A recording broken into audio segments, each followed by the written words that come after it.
क्या आप सब जानते हैं अर्जुन क्यों श्री कृष्ण की बहन को भगाकर विवाह किए थे? आइए इस वीडियो के माध्यम से जानते हैं। महाभारत काल में अर्जुन और सुभद्रा के प्रेम और विवाह का वर्णन मिलता है। सुभद्रा श्री कृष्ण की बहन थी और श्री कृष्ण के कहने पर अर्जुन और सुभद्रा का विवाह संपन्न हुआ था। अर्जुन पहले से ही विवाहित थे। उनकी पत्नी का नाम द्रौपदी चित्रंगदा था, लेकिन सुभद्रा को देखकर अर्जुन मोहित हो गए थे और फिर श्री कृष्ण की सहायता से दोनों का विवाह हो गया। आइए इस वीडियो के माध्यम से हम आप सबको श्री कृष्ण की बहन सुभद्रा की प्रेम कथा और विवाह के बारे में बताने जा रहे। पौराणिक कथा के अनुसार श्री कृष्ण के बुलावे पर एक बार अर्जुन द्वारका पहुंचे थे। अर्जुन श्री कृष्ण की बुआ कुंती के बेटे थे। श्री कृष्ण और अर्जुन के बीच काफी घनिष्ठता थी। जब अर्जुन द्वारका पहुंचे और उन्होंने श्री कृष्ण की बहन सुभद्रा को देखा तो वह सुभद्रा को देखकर मोहित हो गए। श्री कृष्ण ने यह स्थिति भांप ली, परंतु अर्जुन जानते थे कि सुभद्रा से उनका विवाह संपन्न नहीं हो सकता है। लेकिन श्री कृष्ण ने दोनों के विवाह का प्रस्ताव रख दिया, जिस पर अर्जुन को यकीन नहीं हुआ। श्री कृष्ण का कहना था कि दोनों का विवाह आसान नहीं है, क्योंकि बलराम सुभद्रा का विवाह दुर्योधन से करवाना चाहते थे, इसलिए वे इस विवाह के खिलाफ होंगे। श्री कृष्ण ने अर्जुन से बताया कि सुभद्रा से विवाह करना है तो उसे रेवत पर्वत से भगाकर ले जाओ। श्री कृष्ण के कहने पर अर्जुन ने सुभद्रा को प्रेम के बारे में बताकर उसको वहां से साथ ले गए। जब ये बात बलराम को पता चली तो वह क्रोधित हो गए।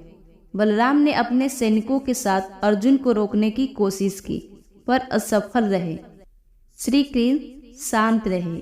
इस पर बलराम को शक हुआ और भगवान श्री कृष्ण से इस शांति का अर्थ पूछा। तब श्री कृष्ण ने उन्हें विनम्रता से समझाया।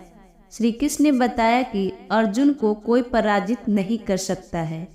अर्जुन का कुल भी उत्तम है। इस दृष्टि से सुभद्रा और अर्जुन के विवाह में कोई दोषी नहीं है, इसलिए युद्ध का विचार त्याग देना चाहिए और अर्जुन के पास जाकर स्वयं ही सुभद्रा को दे देना चाहिए, क्योंकि अर्जुन सुभद्रा को लेकर यदि हस्तिनापुर ले गए तो संदेश अच्छा नहीं जाएगा। श्री कृष्ण की यह बात सभी की समझ में आई और स्वीकृति प्रदान कर दी। इसके बाद द्वारका में सुभद्रा का विवाह संपन्न कराया गया। बाद में सुभद्रा ने अभिमन्यु को जन्म दिए और श्री कृष्ण की बहन सुभद्रा का उल्लेख हमें श्रीमद् भागवत पुराण में भी मिलता है। सुभद्रा श्री कृष्ण और बलराम की प्रिय बहन थी।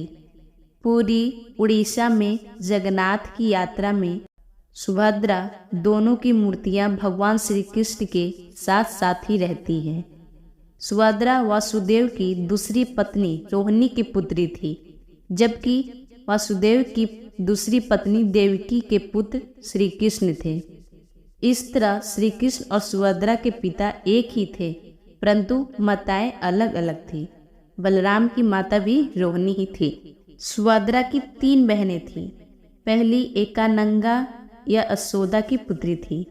दूसरी योगमाया, ये देवकी के गर्भ से सती ने महामाया के रूप में इनके घर पर जन्म लिया, जो कंस के पटकने पर हाथ से छूट गई थी। कहते हैं कि विंध्याचल में इसी देवी का निवास है। यह भी श्री कृष्ण की बहन थी। इसके अलावा श्री कृष्ण द्रौपदी को भी अपनी बहन ही मानते थे, तो वह भी उनकी बहन हुई। सुभद्रा का पुत्र अभिमन्यु था, जिसकी महाभारत के युद्ध में चक्रव्यूह फंसने के कारण दुर्योधन, कर्ण सहित कुल 7-8 लोगों ने मिलकर निर्णय हत्या कर दी थी। अभिमन्यु की पत्नी उत्तरा थी, जिसके गर्भ से परीक्षित का जन्म हुआ और परीक्षित का पुत्र जन्मेजय था। दोस्तों, हमारे द्वारा दी गई जानकारी अगर आपको अच्छी लगी हो तो कृपया कर मेरे चैनल को लाइक सब्सक्राइब करें। और कमेंट कर कर मेरा हौसला बढ़ाएं। धन्यवाद।